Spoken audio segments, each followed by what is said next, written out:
What's up with you guys? It's your boy Soul Baby, and oh man, we got tragic news today, man. We got a Chicago rapper, 14 years old, got killed in Chicago. I'm gonna read the article. It says a 14-year-old drill rapper that goes by the name Little Tuda has been shot and killed in Chicago over the weekend, making him the latest rapper from the city to lose his life to gun violence. Sorry about that.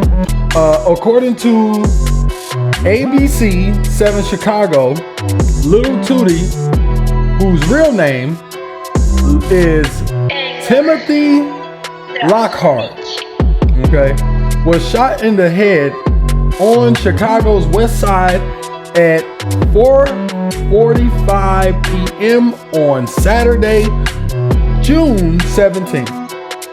On the 100th block of South Homan, I don't know how to pronounce that, Homan, Homan, I think it is, Homan Avenue. He was pronounced dead at the Stronger Hospital in Chicago. Stronger Hospital. That's interesting. Never heard of the Stronger Hospital. I've been to Chicago several times. Yeah, that's just an interesting name to call a hospital. But yeah. I want to talk a little bit about these guys in Chicago, man. These guys, man, where do I start, man? These guys have really, literally no guidance, man. If you go on their Instagrams and listen to their lives, I just got off of apparently he's in a street gang called DMG. And one of his fellow members in DMG is Little Deuce. And I just got off of his live, and he was arguing with someone by the name of Bando, KD, and M Block. And they were arguing about literally ego. Like what they were, it's literally what they were arguing about is just ego. It really had no substance, no real substance to a real argument. Like a real man would, like a real man would argue about like something dealing with his children, something, maybe somebody trying to harm his mom or something like that. Not just somebody talking trash about somebody. Like it will literally just be literally about like somebody is trying to harm you or harm your family members or something that really has some substance to why you should react the way you react. But I listen to these guys, and these guys literally be arguing about ego. I mean, to be 14 years old and to lose your life, I mean, that is no parent should ever have to go through that. And I feel like these guys, man, I grew up in Detroit, the East Side, and I've seen a lot of that. Like I said in my previous video, I was a gang member. I was a gang member. I was doing that gang stuff, but that was what it was at the time. I grew up in the 90s. You know what I'm saying? I was a gang member. I was in the street activities. I was doing the same things that these guys were doing, the same things. But one thing about me was I wasn't really a gangster. I was a gangster, but I wasn't a gangster. I was more so surviving. It was more so a survival thing. Because if you wasn't in a gang, you had hundreds of gang members that may be into it with your neighborhood that you are associated with, right? You live in that neighborhood, and the gang that's in that neighborhood is into it with y'all, right? And if you was a young man like me growing up at that time, you were in that gang. No questions about it. You know what I mean? So I grew up with the GDs and things like that, and it was a lot of that. Like my older brothers was GDs, and that's just what it was. And it's unfortunate, man, that when you grow up like that and you see a lot, you know what I'm saying? As a young kid, man, you see a lot of stuff that you probably should not see. But I've seen a lot of things, and I realized that there was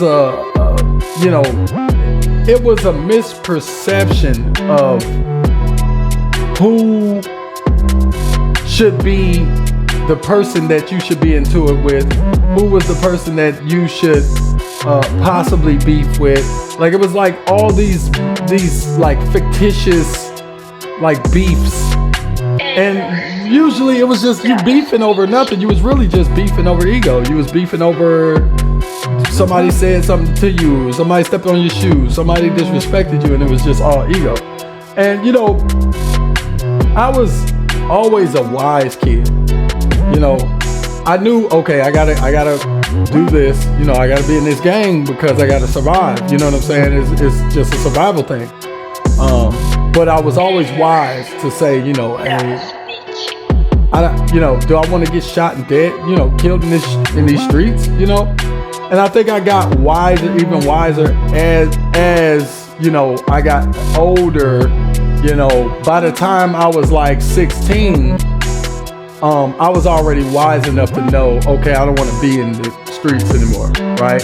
I had been gangbanging ever since I was like 10 years old.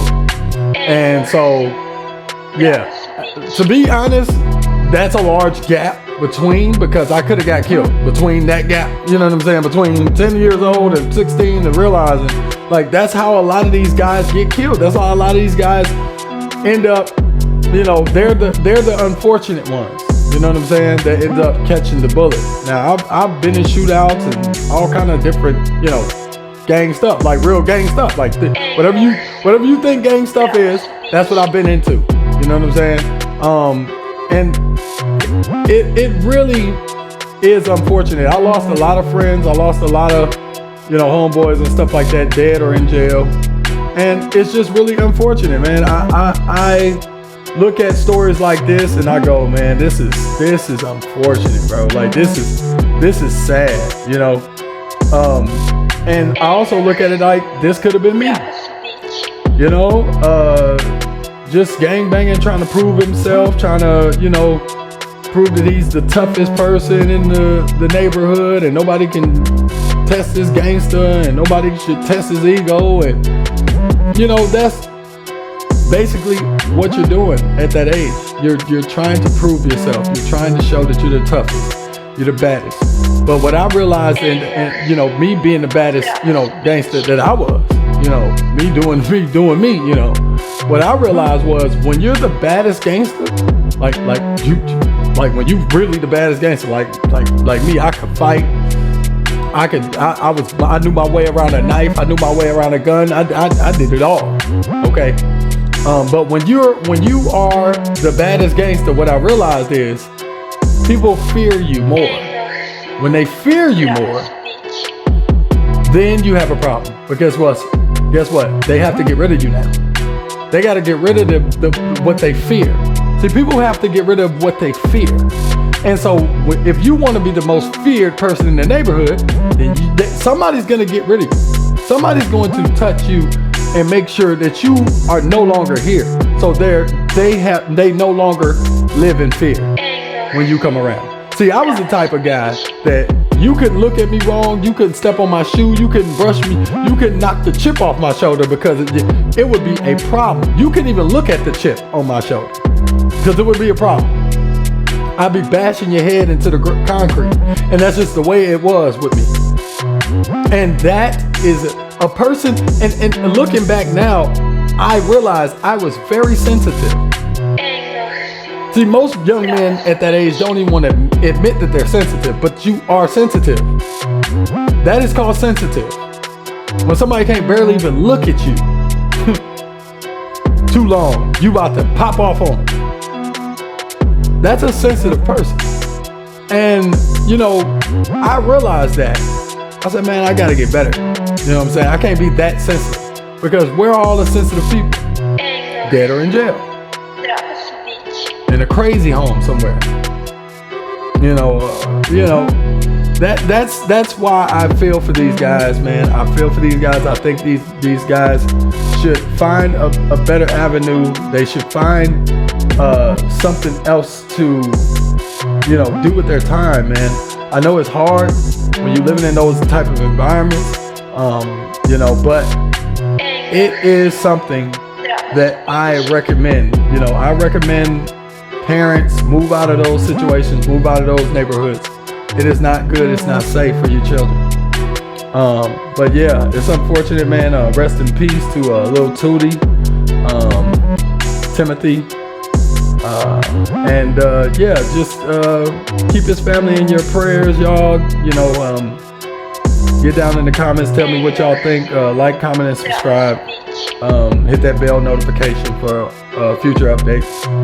And yeah, man, tell me what y'all think, man. Tell me what y'all think about these tragic situations in Chicago, man. I might also let me know what, you know, if y'all like me to cover some more Chicago beefs and things like that. I see a gang in Chicago, which this young man was with the gang DMG, and I see a recurring pattern that's going on in Chicago with these gangs. They're beefing, and he's the unfortunate casualty to this beef. But yeah, y'all let me know what y'all want to see, man. If y'all want to see some more of this, or y'all want to see some more, y'all want to hear some more relationship content, or you know, whatever, just let me know, man. Well, go down my feed. I have over hundreds of videos. Just go down there and check them out and let me know what y'all think. But yeah, that's all for now. Y'all be safe, be love, be peace, be cool.